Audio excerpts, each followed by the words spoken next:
السلام علیکم ناظرین، ایپیسوڈ 17 میں خوش آمدید۔ اس ایپیسوڈ کے آغاز میں آپ دیکھیں گے دیوان کے باہر ملکہ کہتی ہے، میں نصر الدین کو تخت سے اتار کر اپنی ذمہ داری پوری کروں گی۔ یہ سن کر بہرہ کے کہنے پر سپاہی تلواریں نکال لیتے ہیں۔ ملکہ کہتی ہے سلطان نور الدین کا کھا کر انہی کی بیگم پر تلوار اٹھاؤ گے؟ یہ کہہ کر وہ سپاہیوں پر حملہ کر دیتی ہے۔ وہ بڑی بہادری سے انہیں مارتی ہے۔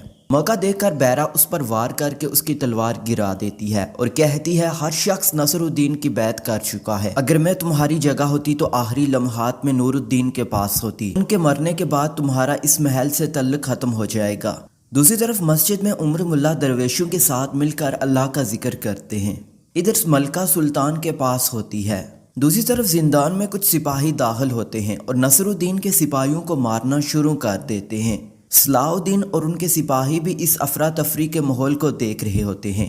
اتنے میں وہ سب کو مار کر صلاح الدین کے پاس پہنچ جاتے ہیں۔ پھر وہ سپاہی زندان کا دروازہ کھول دیتے ہیں۔ صلاح الدین ان سے پوچھتا ہے آپ کون ہیں؟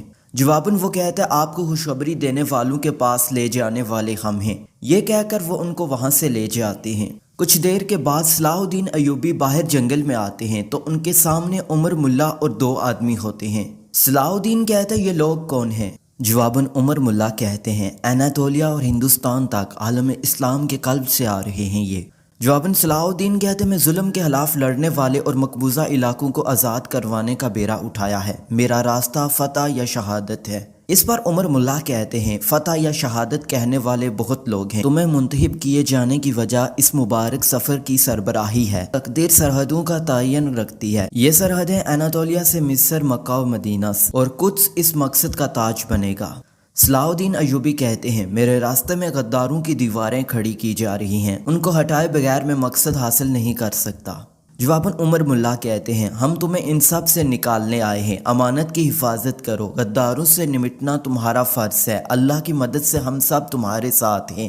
دوسری طرف نصر الدین بادشاہ سے کہتا ہے ہم وکٹوریہ اور استاد اعظم کو ہاتھ نہیں لگائیں گے، ہماری طرف سے کوئی حملہ نہیں ہوگا، بدلے میں آپ حج کے راستے سے ہٹ جائیں گے۔ بادشاہ بادن کہتا ہے کیا آپ کے پاس اس معاہدے پر مہر لگانے کا حق ہے؟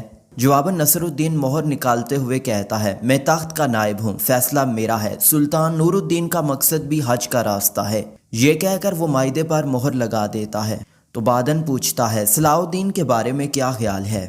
یہ سن کر نصر الدین کہتا ہے صلاح الدین کچھ نہیں کرے گا، یا تو وہ میری بیعت کرے گا یا پھر زندان میں رہے گا۔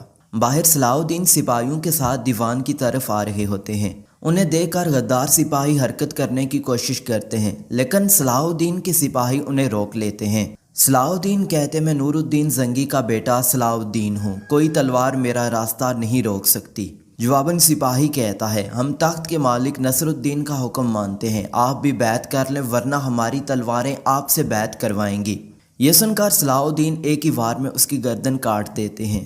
یہ دیکھ کر باقی سپاہی پیچھے ہٹ جاتے ہیں۔ پھر صلاح الدین ایوبی دیوان میں داخل ہوتے ہیں۔ یہ دیکھ کر نصر الدین غصے سے کہتا ہے صلاح الدین تم کیسے نکلے؟ جواباً صلاح الدین کہتے ہیں تمہاری خیانت کی زنجیریں توڑ کر۔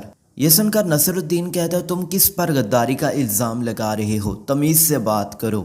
جواباً صلاح الدین کہتے ہیں تم نے مجھے زندان میں ڈال دیا، تم نے امیر شیرکو کو ان کے پیچھے جانے سے روکا، تم نے میرے بابا کے تخت پر نظر رکھی، اب تم اس کاغذ کے ٹکڑے پر ہمارے سارے مقصد بیچ رہے ہو۔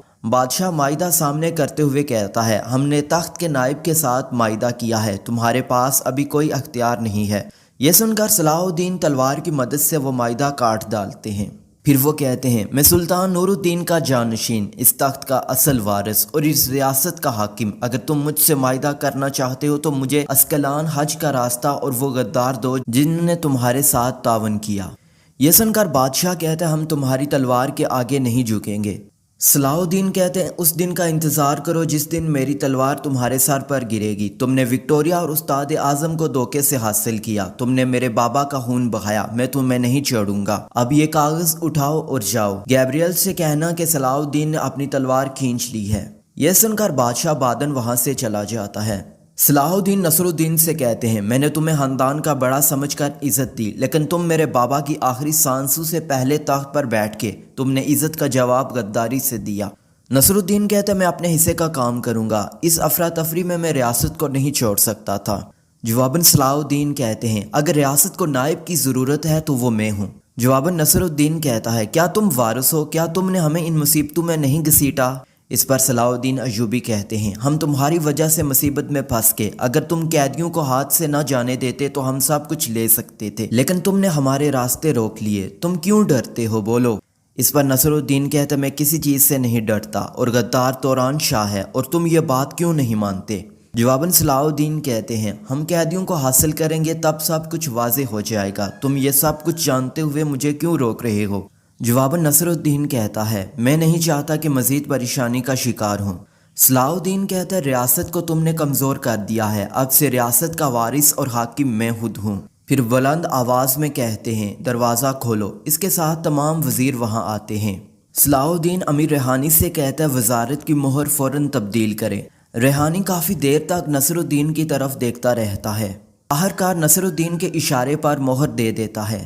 پھر صلاح الدین کہتے ہیں امیر شیر کو آپ سپاہیوں کی ذمہ داری جاری رکھیں گے، میں استاد اعظم اور وکٹوریہ کا پیچھا کروں گا اور نصر الدین کو محل سے نکال دیا جائے، میرے واپس آنے تک یہ محل میں قدم نہیں رکھے گا، یہ تخت کے وارث کے احکامات ہیں، اس کی ضمانت میری تلوار ہے، اگر کوئی اس کے خلاف فیصلہ کرنے کی کوشش کرے گا تو وہ میری تلوار کا مزہ چکھے گا۔ یہ کہہ کر صلاح الدین وہاں سے چلا جاتا ہے۔ دوسری طرف اسکلان قبیلے میں سریا کو گھوڑے کی طرف جاتا دیکھ کر اسما کہتی ہے سریا قیدیوں کے پیچھے جانے کا کیا مطلب ہے؟ کیا تم پاگل ہو گئی ہو؟ جواباً سریا کہتی ہے سب کچھ میری وجہ سے ہوا، سلطان نور الدین کو مار دیا گیا، صلاح الدین کو قید کر لیا گیا، وہ قیدیوں کے بدلے اسکلان بچانے کی کوشش کر رہا تھا، میں وکٹوریہ اور استاد اعظم کو پکڑوں گی اور غلطی کا ازالہ کروں گی۔ یہ کہہ کر سریا قبیلے سے روانہ ہو جاتی ہے۔ دوسری طرف صلاح الدین اور ان کے سپاہی قیدیوں کی تلاش میں ہوتے ہیں۔ ادھر کچھ زنگی سپاہیوں کو جاتا دیکھ کر استاد اعظم کہتا ہے یہ سرحد کے غازی ہیں۔ وکٹوریہ کہتی ہے ہمیں جلد کچھ کرنا ہوگا۔ ادھر گیبریال بھی انہی کی تلاش میں ہوتا ہے اور سپاہیوں سے پوچھتا ہے کیا کوئی سراغ نہیں ملا؟ اتنے میں کماندار وہاں آ کر کہتا ہے صلاح الدین زندان سے فرار ہو گیا ہے۔ یہ سن کر گیبریال کہتا ہے بیوقوف نصر الدین صلاح الدین کو قابو نہ کر سکا، وہ وکٹوریہ اور استاد اعظم کے پیچھے آئے گا، ہمیں انہیں صلاح الدین سے پہلے ڈھونڈنا ہوگا۔ دوسری طرف شہزادی وکٹوریہ اور استاد اعظم بھاگتے بھاگتے رک جاتے ہیں۔ وکٹوریہ کہتی ہے کوئی آ رہا ہے، پھر وہ جھاڑیوں میں چھپ جاتے ہیں۔ ان کے قریب آنے پر وہ ان پر تلوار تان لیتے ہیں، لیکن وہ بازنطینی سپاہی ہوتے ہیں۔ سپاہی کہتا ہے ہم گیبریال کے حکم سے آپ کو تلاش کر رہے تھے۔ دوسری طرف نصر الدین اپنے گھر والوں کے ساتھ ہوتا ہے۔ عزت الدین کہتا ہے وہ ہمیں محل سے کیسے نکال سکتے ہیں، سلطان نور الدین پہلے ہی بستر مرگ پر ہیں۔ تو بہرہ نصر الدین سے کہتی ہے کیا تم تخت صلاح الدین کے لیے چھوڑ دو گے؟ عزت الدین کہتا ہے شیر کو اور وزیر بھی صلاح الدین کے ساتھ دے رہے ہیں۔ اتنے میں ریحانی وہاں آتا ہے اور کہتا ہے ملک حضرت میں نے ضروری قوت اکٹھی کر لی ہے، اپنا حق چھیننے کا وقت آ گیا ہے۔ تو نصر الدین پوچھتا ہے امیر ریحانی آپ کس قوت کی بات کر رہے ہیں؟ جواباً ریحانی کہتا ہے فوج کے اندر ہماری طاقت۔ یہ کہتے ہی فوج کا ایک کمانڈر وہاں آتا ہے۔ دوسری طرف استاد اعظم اور وکٹوریہ سپاہیوں کے ساتھ بھاگ رہے ہوتے ہیں۔ اسی دوران پیچھے سے ان پر تیر برستے ہیں، تیر مارنے والے صلاح الدین ایوبی ہوتے ہیں۔ صلاح الدین کہتے ہیں اگر ہم سے بچ بھی جاؤ تو کوئی نجات نہیں۔ جواباً استاد اعظم کہتا ہے ہم بھی ہار نہیں ماننے والے۔ پھر شہزادی وکٹوریہ کہتی ہے اس بار تم ہمیں نہیں روک سکتے، سپاہیوں حملہ کرو۔ اس کے بعد وہاں لڑائی شروع ہو جاتی ہے، ایک زبردست لڑائی ہوتی ہے۔ پھر استاد اعظم اور وکٹوریہ موقع دیکھ کر وہاں سے الگ راستے پر بھاگ جاتے ہیں۔ صلاح الدین اور ان کے سپاہی ان دونوں کے پیچھے جاتے ہیں۔ ادھر کمانڈر نصر الدین سے کہتا ہے اب آپ ایک ریاست ہیں، میں بھی آپ کے ماتحت ہوں، آپ کے حکم پر باقی دستے بھی ہمارے ساتھ شامل ہو جائیں گے۔ پھر بیرا کہتی ہے صلاح الدین نے تخت کے حوالے سے آپ کی بے عزتی کی ہے، وہ تلوار سے اس کی قیمت ادا کرے گا، تخت آپ کا ہے۔ امیر ریحانی کہتا ہے ہم آپ کے ساتھ ہیں۔ صلاح الدین یہ سمجھتا ہے کہ پوری فوج اس کے پیچھے ہے۔ جواب نصر الدین کہتا ہے سپاہیوں کو جمع کرو، ہم حملہ کر کے تخت لیں گے، ہم بغاوت کرنے والوں کا سر قلم کریں گے۔ دوسری طرف راستے میں گیبریال اپنے سپاہیوں کی لاشیں دیکھتا ہے، پھر وہ وہاں موجود زندہ سپاہی سے پوچھتا ہے یہ کس نے کیا؟ جواباً وہ کہتا ہے صلاح الدین نے۔ پھر وہ پوچھتا ہے استاد اعظم اور وکٹوریہ کو دیکھا؟ تو وہ سپاہی کہتا ہے وہ بھاگ گئے ہیں۔ یہ سن کر گیبریال سپاہیوں سے کہتا ہے جنگل میں پھیل جاؤ۔ دوسری طرف صلاح الدین اور ان کے سپاہی قیدیوں کے پیچھے ہوتے ہیں۔ ادھر وکٹوریہ بھی مسلسل بھاگ رہی ہوتی ہے۔ دوسری طرف سریا بھی اپنے سپاہیوں کے ساتھ ان کی تلاش میں ہوتی ہے۔ ایک جگہ پہنچ کر سریا قدموں کا جائزہ لیتی ہے اور کہتی ہے وہ اس طرف گئے ہیں۔ ادھر صوفیہ قیدیوں کے ساتھ آگے بڑھ رہی ہوتی ہے۔ اتنا میں وکٹوریہ بھی ان کے سامنے آ جاتی ہے۔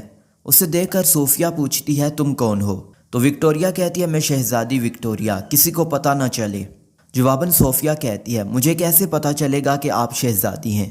یہ سن کر شہزادی اسے لاکٹ دکھاتی ہے۔ جواباً صوفیہ کہتی ہے صلاح الدین نے آپ کو گرفتار کیا تھا، ابھی تک وہ آپ کے پیچھے ہے۔ اس پر شہزادی کہتی ہے تم کیوں پوچھ رہی ہو؟ انہیں خبر کرنی ہے کیا؟ صوفیہ کہتی ہے وہ ہم سب کا دشمن ہے، بادشاہ جانتا ہے میں کتنی وفادار ہوں۔ اس پر وکٹوریہ کہتی ہے اب میں ایک غلام کے طور پر اسکلان جاؤں گی۔ جواباً صوفیہ کہتی ہے وہ آپ کو پہچان لیں گے۔ یہ سن کر شہزادی آگے بڑھتی ہے اور ایک قیدی کا جوبہ پہن لیتی ہے اور کہتی ہے اب وہ مجھے پہچان نہیں سکتے۔ ناظرین یہاں پر یہ ایپیسوڈ ختم ہو جاتی ہے۔ اگر آپ کو ہماری ویڈیو اچھی لگی ویڈیو کو لائک کریں، چینل کو سبسکرائب اور کمنٹ باکس میں